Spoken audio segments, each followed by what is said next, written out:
How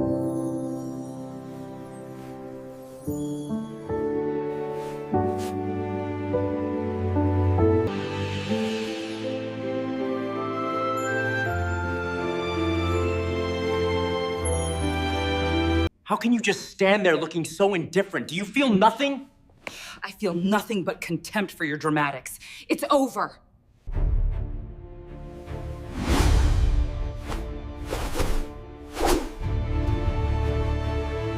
He's my +1.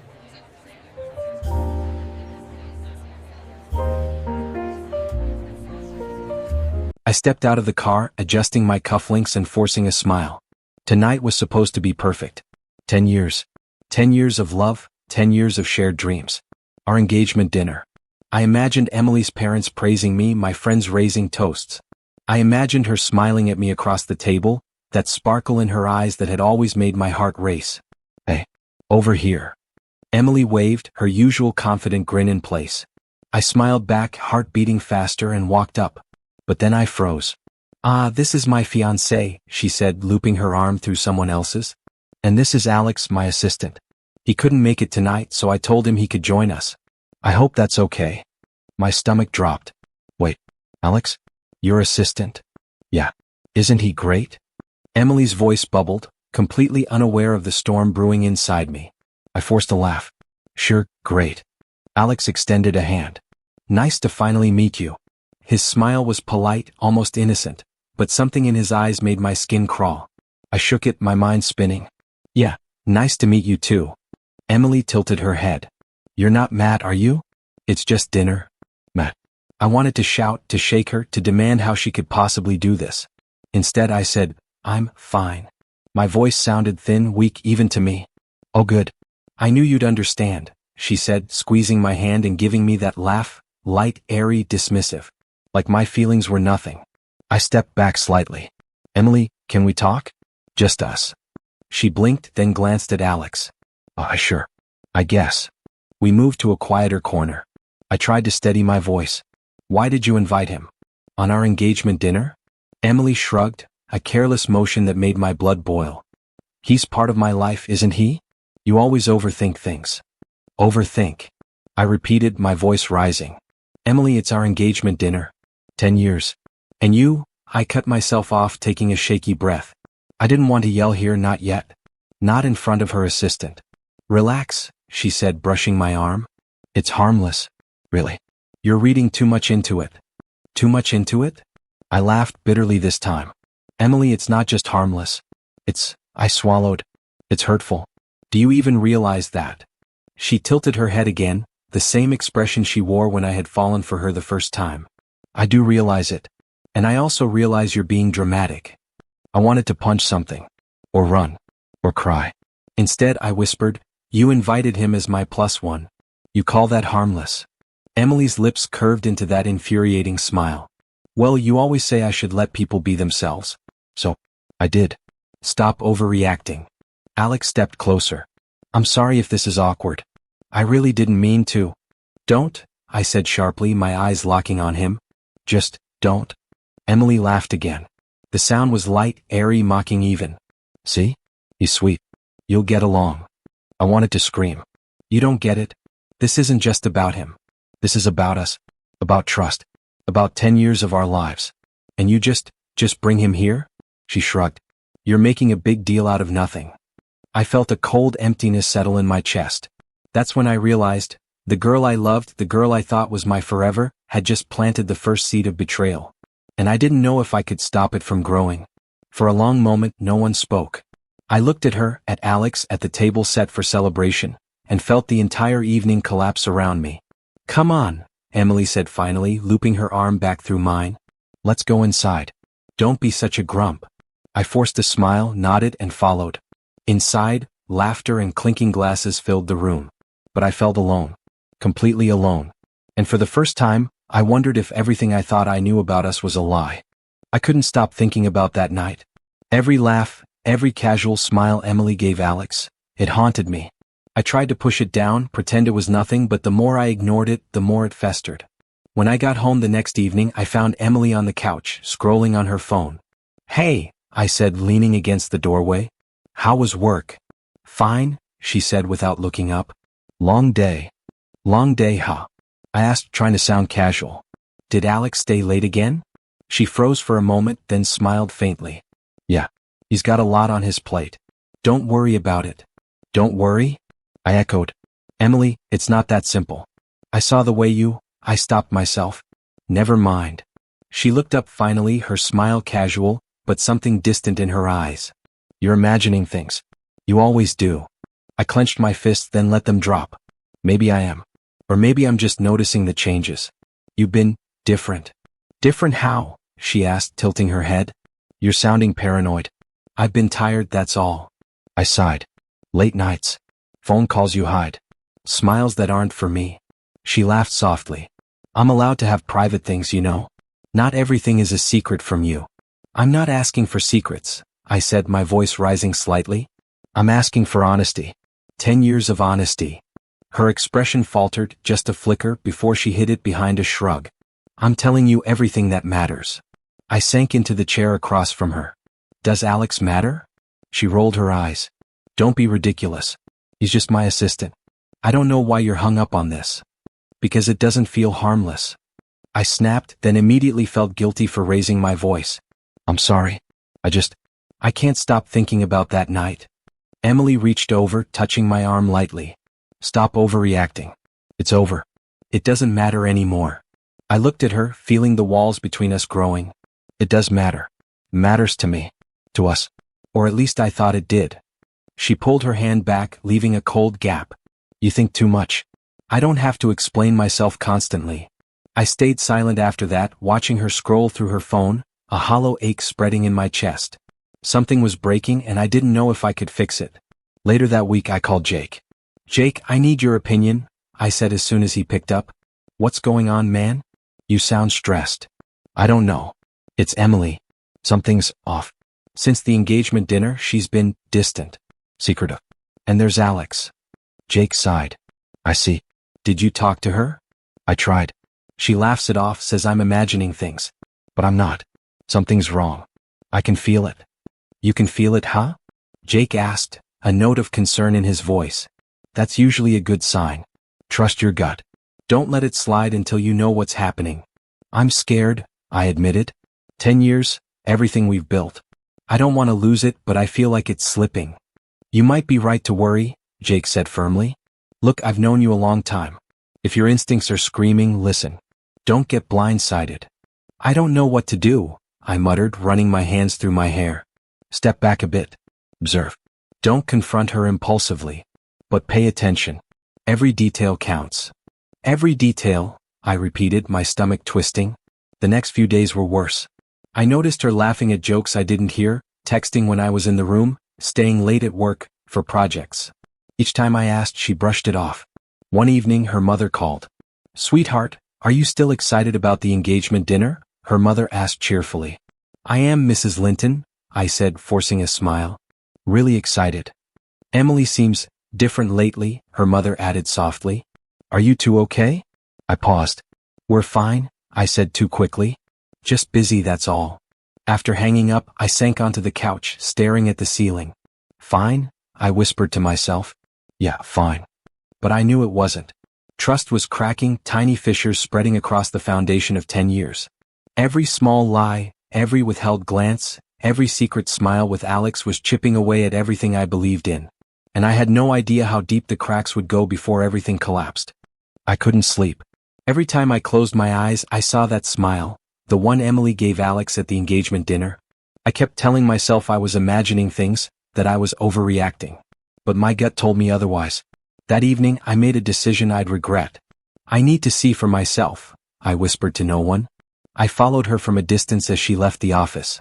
Alex was there, of course, walking a little too close. My chest tightened, my heart thudding like a drum. Hey, Emily, Alex said casually as she approached him. I thought you'd be at your apartment already. Had some errands, she replied, smiling softly. I didn't expect to see you. My stomach churned. That soft smile, it wasn't mine. It was his. Can we grab a coffee? Alex asked, leaning closer. I don't know, she said, glancing around nervously. We shouldn't. I'll make it quick, he interrupted. Promise. I crouched behind a tree trying to calm my shaking hands. They moved together, brushing shoulders, laughing softly. Not a glance my way, not a thought of me. Emily laughed at something he said. A soft, intimate laugh. My knees nearly buckled. "You're impossible," she whispered, and he chuckled. "I mean it in the nicest way." I felt my chest tighten, a punch to my heart I couldn't block. "Impossible?" I muttered under my breath. "You've been mine for 10 years. They paused, and I heard him murmur something I couldn't catch. She leaned in, resting her hand lightly on his arm. My vision blurred. I wanted to run. I wanted to yell. I wanted to disappear and never think about her again. Instead, I followed them until they entered a small cafe. I stayed outside, hidden, watching. "Emily, I can't stop thinking about you," Alex said softly. I couldn't believe my ears. My hands clenched into fists. "Stop," I whispered to myself. "Stop pretending I don't exist." Emily's voice was quiet, hesitant. "Alex, this is wrong. I can't." "You want to?" he interrupted. "Because I do." Her sigh was almost inaudible. "I don't know." I felt bile rise in my throat. 10 years. Everything we built. And now, this. I waited until they parted, my mind spinning. When Emily finally returned home, I didn't greet her. I stayed in the doorway, silent, watching her hang her coat. "Hey," she said softly. "You're quiet today." I didn't answer. My eyes burned, my hands shook. "Emily, what the hell was that?" "Was what?" she asked, tilting her head, her voice calm, too calm. "That cafe. Alex. Just now. How could you?" My voice cracked, rage and hurt tangled together. "Calm down," she said, holding up her hands. "You're overreacting. It's not what you think." "Not what I think?" I repeated, disbelief in my tone. "Emily, I saw you. I saw you with him. Laughing, touching." She cut me off. "I didn't touch him. And laughing, that's just a smile. You're imagining things." "Imagining things?" I laughed bitterly. "I watched you. My Emily, the girl I trusted with everything, smiling at him like I didn't exist." She stepped closer. "You're being dramatic. You've been stressed. You need to calm down." I shook my head, voice rising. "No. You don't get it. 10 years, Emily. 10 years of us, and you throw it away for what? A fling? A moment?" She sighed, exasperated.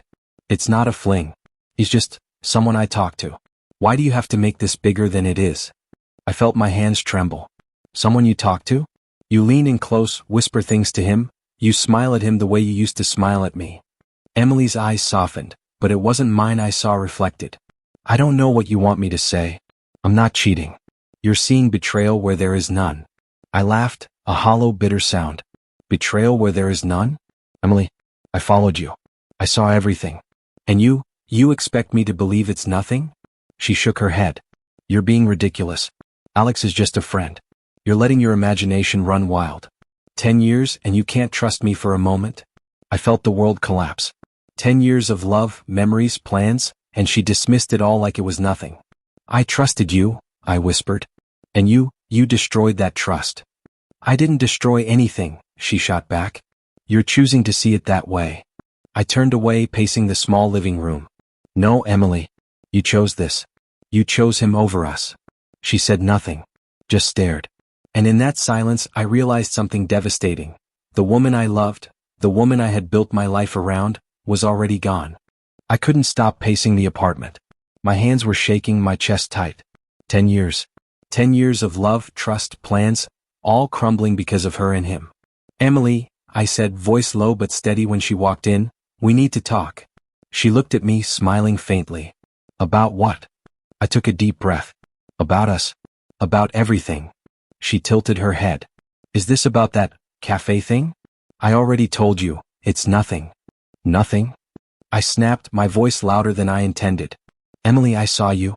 I saw you with Alex, and you smiled at him the way you used to smile at me." Her laugh cut through me, sharp and bitter.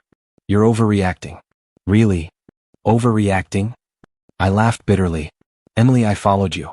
I saw everything. You leaned in, whispered things you should have only shared with me." "You're being dramatic," she said, shrugging. "I can't control how you feel." "Dramatic?" I repeated, voice rising. 10 years, Emily. 10 years of my life, and you treat it like it's nothing. Like I'm nothing." She crossed her arms. "You're too sensitive. You always make mountains out of molehills." Mountains out of molehills? I stepped closer. Emily, we were supposed to get engaged. Build a life together. And you invite him into our world, into our lives like I don't exist. She rolled her eyes. I invited him because I wanted company. Why are you making this so complicated? Company? I shouted. This isn't just company. It's betrayal. And you don't even see it. Her eyes flickered, but she quickly masked it. I told you he's just a friend. You're imagining things. 10 years and you can't trust me for a second? I shook my head, voice trembling. I trusted you with everything. And you broke that trust. You destroyed us. You're being ridiculous, she said, stepping back. I didn't destroy anything. You're choosing to see betrayal where there is none. I could feel tears burning my eyes, but anger and disbelief overpowered them. You're wrong. You chose him. Over us. Over me. Everything we planned, everything I believed in, it's gone because of you. She laughed again, bitterly this time, and it felt like a knife twisting in my chest. You really think I'm going to apologize? That I care this much? Why? I whispered, voice cracking. Why would you do this after everything? 10 years, and you throw it all away? Emily shrugged. Maybe I'm tired of being perfect. Maybe I just wanted someone to notice me differently. Not everything is about you. I swallowed hard. Notice you differently? My voice was almost a growl. Emily, we built a life together. We shared everything. And you just toss it aside for, what? Him. Not him, she said softly, almost dismissively. Me. I'm choosing me. I took a step back, feeling the room spin. Choosing you? Choosing him? You don't get it. You betrayed me. And I can't continue with someone who does that. Not now. Not ever. Her lips curled into a mocking smile. So, what? You're going to leave me? Yes, I said, voice steady now, firm. I can't pretend anymore. I can't stay with someone who dismisses everything I am, everything we were. She laughed again, loud and bitter. Go ahead. Live. See if anyone else will put up with your drama for 10 years. I felt a cold emptiness settle in my chest. Emily, I'm done. This ends tonight. You're really leaving? She asked, eyes widening slightly, but her voice was still mocking. Yes, I said.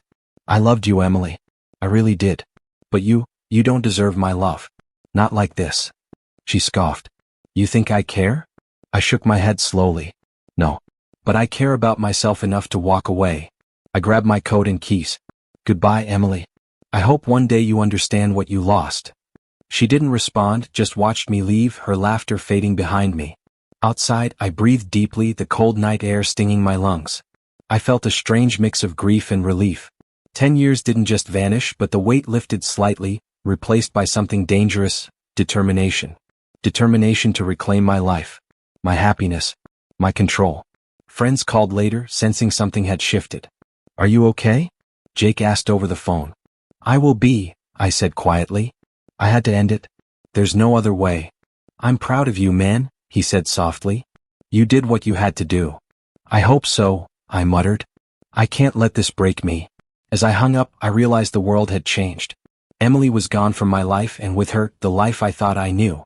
The pain was unbearable, but beneath it, a spark was forming, a spark that whispered I could rise again. And I would. I stayed in my apartment for days, staring at the walls, wondering how 10 years of love could end like this. Every time I tried to sleep, memories of Emily and Alex haunted me.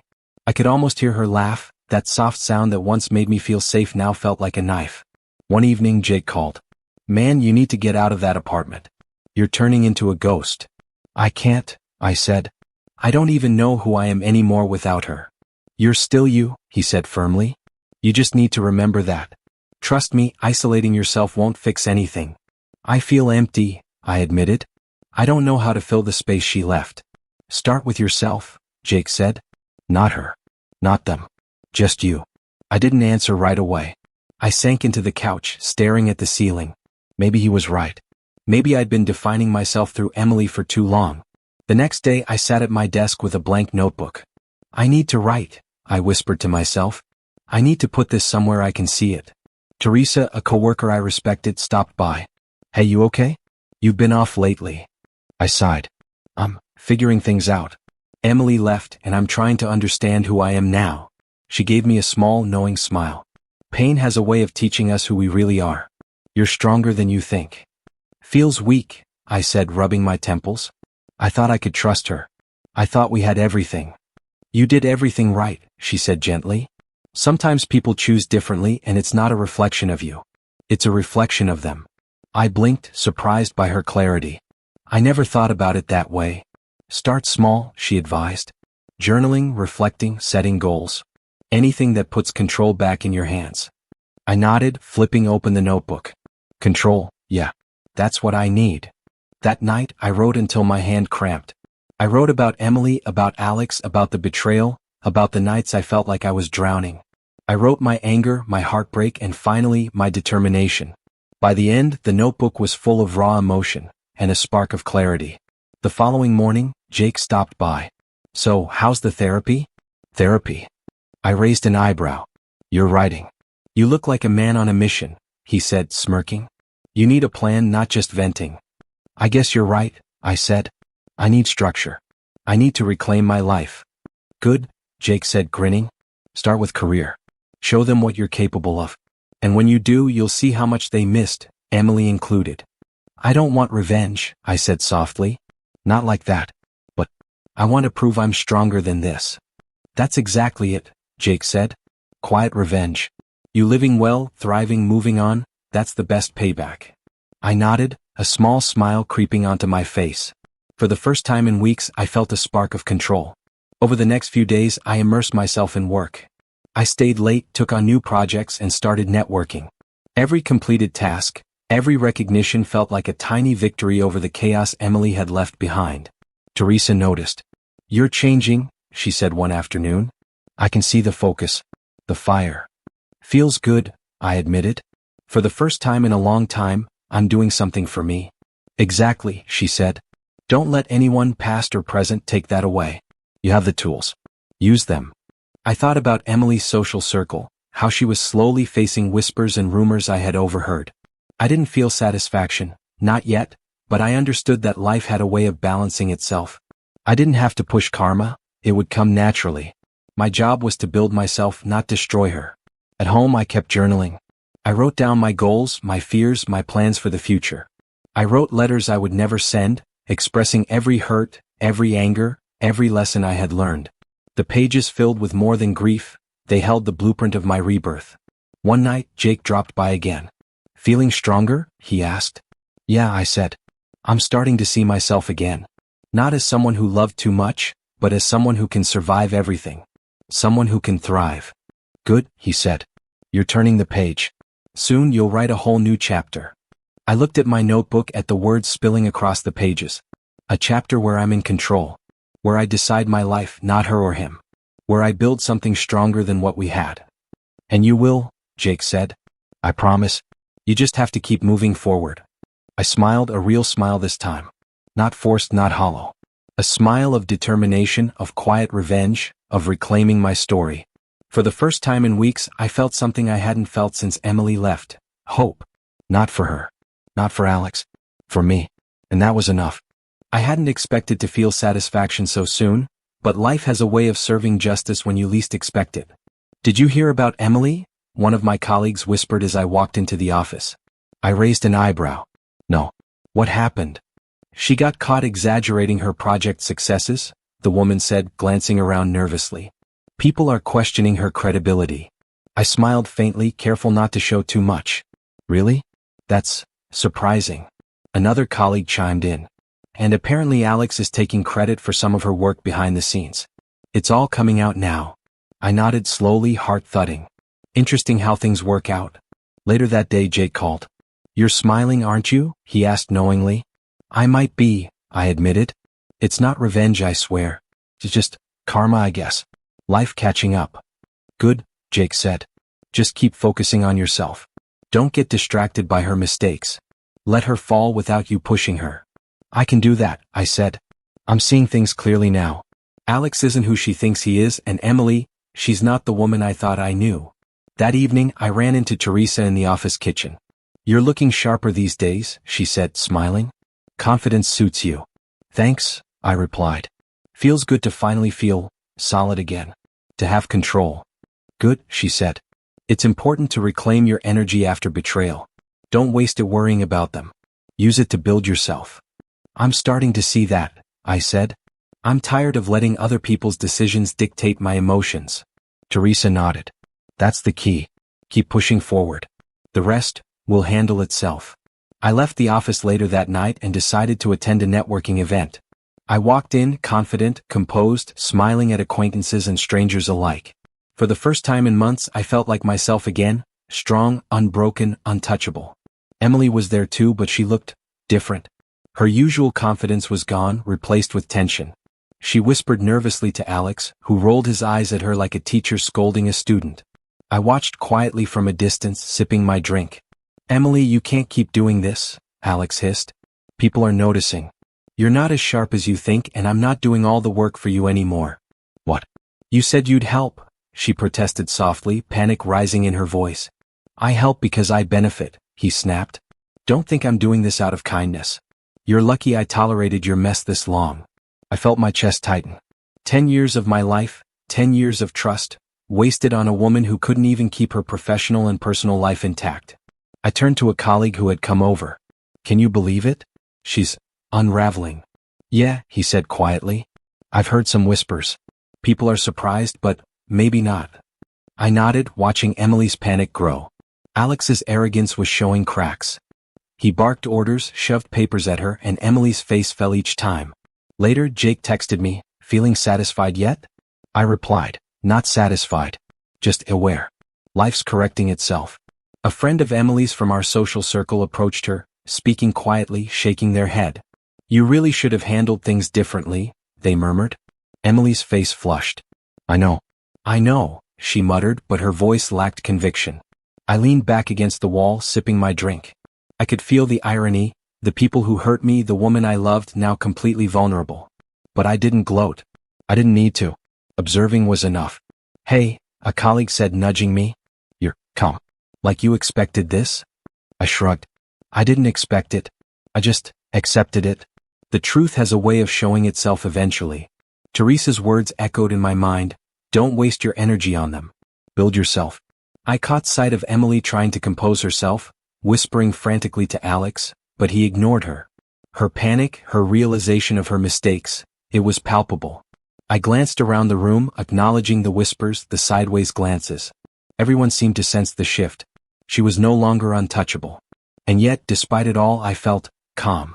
I turned to Jake later that night. It's strange, I said, seeing her unravel. I expected anger, but all I feel is clarity. That's growth, Jake replied. You're not the broken one anymore. You're the one standing while they falter.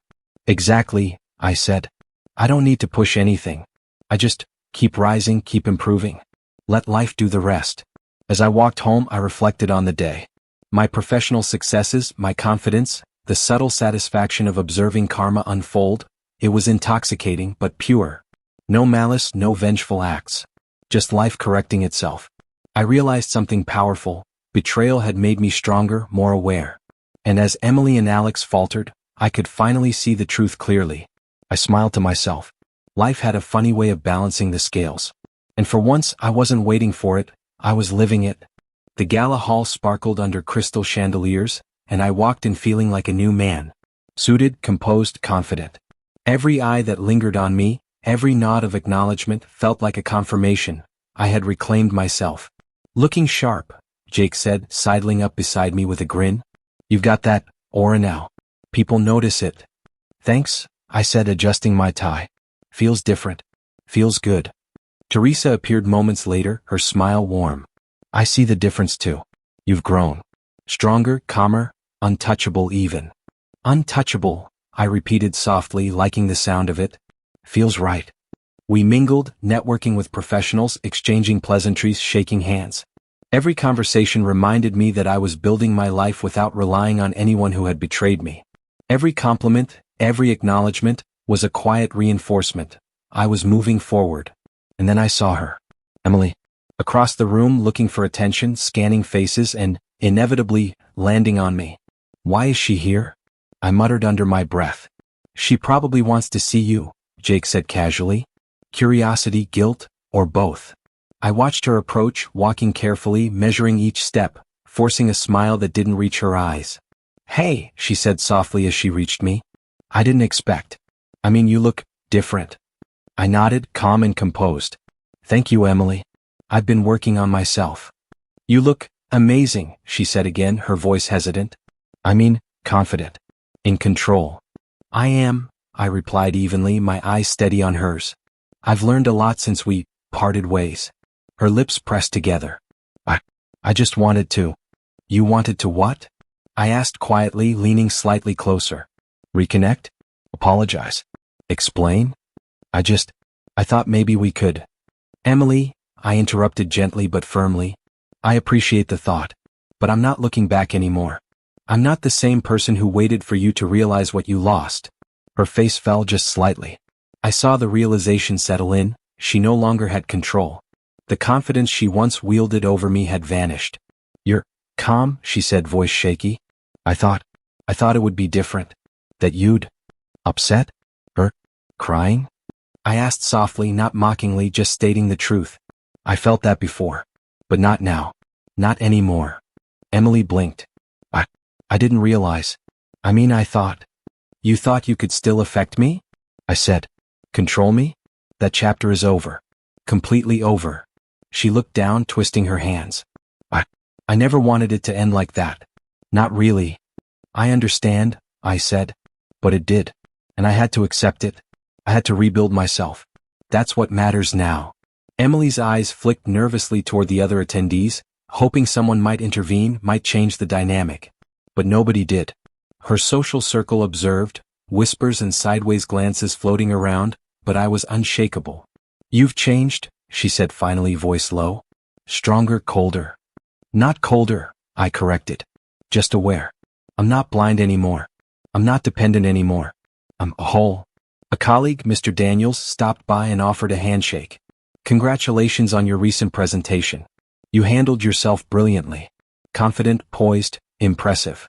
Thank you, I said, shaking his hand firmly. It's been a process, but I'm proud of the progress. Teresa appeared again, giving me a subtle nod. See? Recognition doesn't lie. You've reclaimed your life. I glanced back at Emily. She looked at me with a mixture of regret, frustration, and something like awe. The power had shifted. The tables were no longer in her favor. Emily, I said quietly so only she could hear, I hope you understand something. You don't have the power to hurt me anymore. You never did, but I gave it to you once. I won't again. Her lips pressed into a thin line. I see that now, she murmured, almost defeated. And that's okay, I added. I've accepted the past. I've learned from it. And I've grown stronger than the mistakes anyone made. She swallowed, her eyes flicking away, and I could tell she realized this interaction was as close to control as she would get. I felt no gloating, no triumph, just clarity and closure. I hope you find what you're looking for, I said softly, turning away to mingle with other guests. Emily didn't respond. She lingered for a moment, then drifted back into the crowd, invisible in a room full of people, powerless in ways I had never been. Jake leaned closer, smirking. Well? I feel complete, I said, scanning the room. It's bittersweet. I don't feel joy in her downfall. Just relief. And strength. That's the difference, Jake said. You've grown. You're not defined by what she did. You define yourself. I nodded, letting the thought sink in. For the first time in months, I felt the balance in my life restored. The heartbreak, the betrayal, the anger, it had all served its purpose. And now I was untouchable. I saw her across the lobby of the corporate event, her once confident posture now collapsed into something fragile. She wasn't expecting me, or at least I could see the shock in her eyes when they finally met mine. Emily, I said softly, stepping closer. We need to talk. Her lips parted, but no words came out at first. She fidgeted with her clutch, eyes darting around, clearly aware of the few people watching. I didn't expect to see you here, she stammered finally. I didn't come here to fight, I said calmly, holding up my hands. I came here to acknowledge something important. And to let it go. Her eyes widened, a mix of fear and confusion. Let go? Yes, I said. I've carried anger for months, but I realized something. Karma doesn't need me to enforce it. You're facing your consequences without my involvement. She swallowed, glancing at the surrounding attendees. I know. People are talking. I nodded slightly. Yes. And Alex? He's gone. Left you on your own. Her shoulders slumped. He said he'd support me. That he'd. And he did what opportunists always do, I interrupted gently. He used you. And when he saw his advantage gone, he abandoned you. Her face fell completely now, crimson with shame. I didn't think. You didn't think? I echoed softly. 10 years, Emily. 10 years of my life, of trust, of love. And you didn't think. You acted without considering the consequences. Her lips quivered. I made a mistake. I took a slow breath. Yes, one you can't undo. But I'm not here to humiliate you. I'm here to close this chapter for myself. I've learned everything I needed from you and from what happened. And that's enough. She looked down at her feet, voice barely above a whisper. I never meant to hurt you. I know, I said softly. But intent doesn't erase action. And your actions broke what we had. That's reality. A few people glanced our way, sensing tension, but I didn't care. This wasn't for them. It was for me. I could scream at you, Emily, I continued quietly, call out every betrayal, every lie, but I won't. Because that won't change anything. Karma is unfolding without me. Alex leaving, your reputation. These are consequences of your choices, not my revenge. She finally looked up, tears glinting in her eyes. Why are you so calm? Because I'm free, I said simply. I've survived heartbreak. I've rebuilt myself. And I've realized my life doesn't depend on your approval or your choices. Emily's lips trembled. I wish I could. Don't, I interrupted, shaking my head gently. Don't waste your breath on apologies. They won't fix the past. What matters now is that I walk away knowing I've learned, I've grown, and I've kept my dignity intact. She flinched at the word dignity, a bitter reminder of what she lost. I didn't think about that, she murmured. I know, I said quietly. That's why it hurts less for me than it should. Because I understand people make mistakes. But I also understand when I need to protect myself. And I've done that. Emily's hands fell to her sides. Her usual arrogance was gone, replaced by the weight of her own choices. I'm sorry, she whispered finally. I nodded once. I accept that you're sorry. And now I accept that this is the end. We've reached closure, Emily. For both of us. Her lips parted again, but no words came. She realized there was nothing left to say, no control left to claim. I straightened, feeling the quiet strength settle through my body. No anger, no desire for retaliation, just clarity. I had been hurt, yes, but that pain had taught me more than she ever could. It had made me stronger, wiser, and untouchable in ways she would never understand. I'm leaving now, I said, turning toward the exit. And I hope you can find a way to deal with what's coming. But it's not my responsibility anymore. Emily didn't move. She only watched me go, a mix of regret and helplessness on her face. I could almost hear her thoughts trying to grasp why I wasn't reacting the way she expected. Outside, the cool night air hit me, sharp and refreshing. I inhaled deeply, feeling the weight of months of betrayal finally lift. The pain was still there, faintly, but it no longer controlled me. Jake texted a moment later. Well? How did it go? I typed back, closure achieved. No anger left. Just strength. I walked to my car, shoulders straight, heart steady. Every step was a declaration. I was no longer a victim. I was the architect of my own life, and nothing from the past could take that away. The irony was satisfying. Emily and Alex, the ones who tried to manipulate and betray, now powerless. But I didn't need to celebrate. Their downfall wasn't my doing. Life had its course, and I had simply stepped out of the path of pain and into control. I started the engine, ready to drive forward into my future. Stronger, wiser, and free from the chains of a love that had turned toxic. And for the first time in a long while, I felt completely, undeniably whole. I sat on the balcony, the city lights flickering below, sipping my coffee. The quiet was comforting, the kind that fills your chest without suffocating it. Months had passed since the final confrontation, since Emily and Alex had vanished from my life, leaving only lessons behind. Jake called just as I was watching the skyline. Evening philosopher, he said jokingly. What are you plotting now? I laughed softly. Not plotting. Just reflecting. Thinking about everything that's happened. You look different, he said. Stronger. Calmer. Like someone who's finally in control.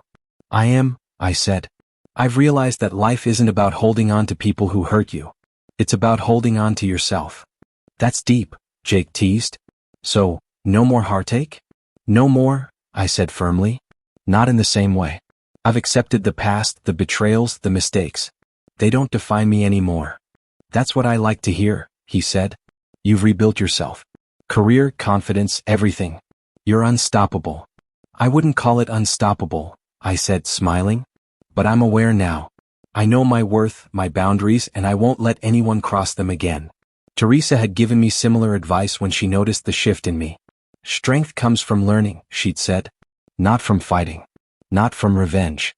From understanding yourself. And she was right. I spent late nights journaling, mornings working on projects, and afternoons reconnecting with friends who mattered. I'd realized the world was bigger than any one person, even someone I once loved deeply. Jake's voice softened. You're happy, aren't you? I am, I admitted. I've stopped waiting for validation from others. I've stopped defining my life by what someone else did. I've reclaimed my story. He chuckled.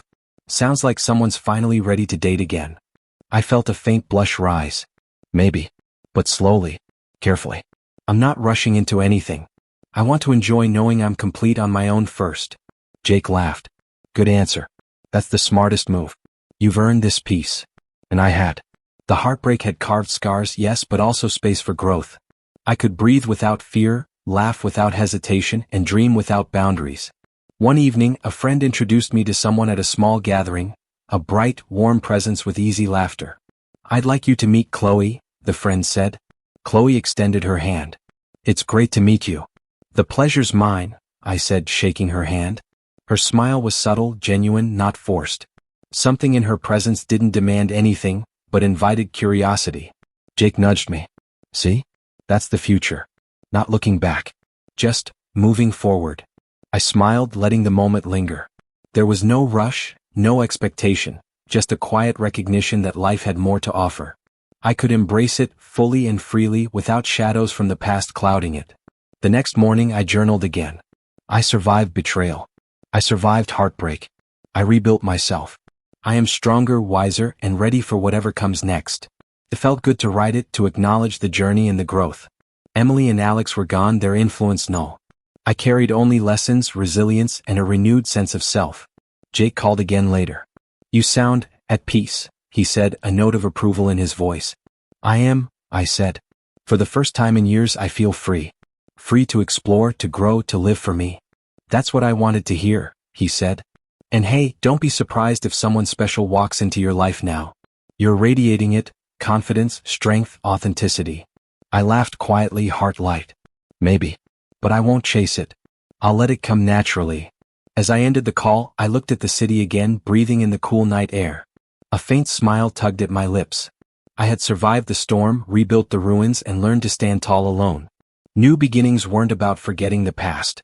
They were about embracing the future, knowing I could navigate it without fear, without dependency. I was no longer defined by love lost but by the person I'd become. And in that quiet triumph, I felt a subtle thrill, hope. Not loud, not desperate, just a gentle promise of what life could be. I was ready. I sat at my desk, the evening light spilling across scattered papers and my notebook. The city hummed quietly below, a reminder that life moved forward with or without me. I thought about Emily, about everything that had happened, and felt nothing sharp, nothing raw. Just a calm, steady awareness. Jake's text buzzed on my phone. Thinking deep again?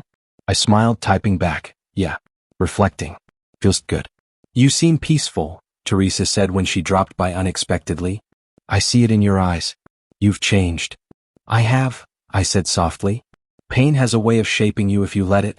And I've let it teach me, not consume me. You're wiser, she said. And more whole. I nodded. I've stopped letting the past dictate me. I've faced betrayal, heartbreak, and disappointment. And I've survived all of it.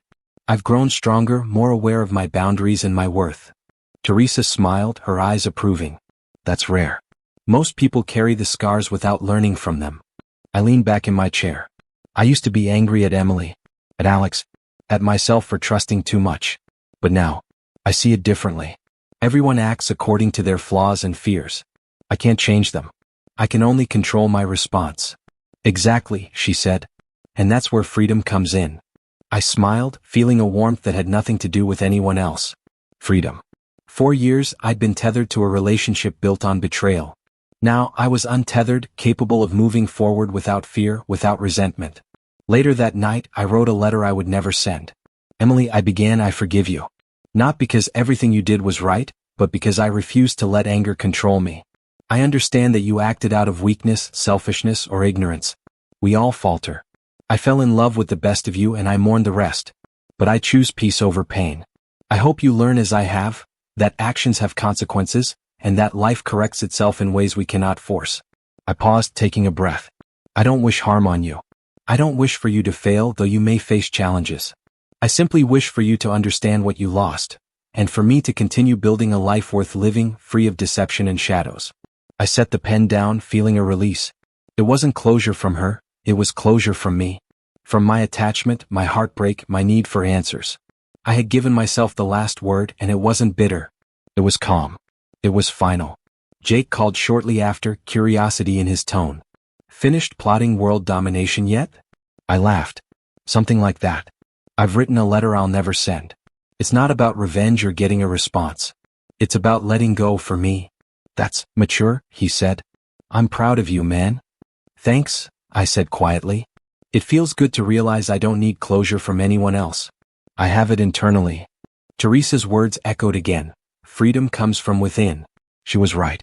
I didn't need apologies, explanations, or restitution. I only needed understanding, and I had found it. I walked over to the window, gazing at the city below. Each light represented a life, a story, a choice. Mine had changed, yes, but it was my story now. No one could rewrite it. No one could define me by past mistakes or betrayals. A gentle knock at the door broke my thoughts.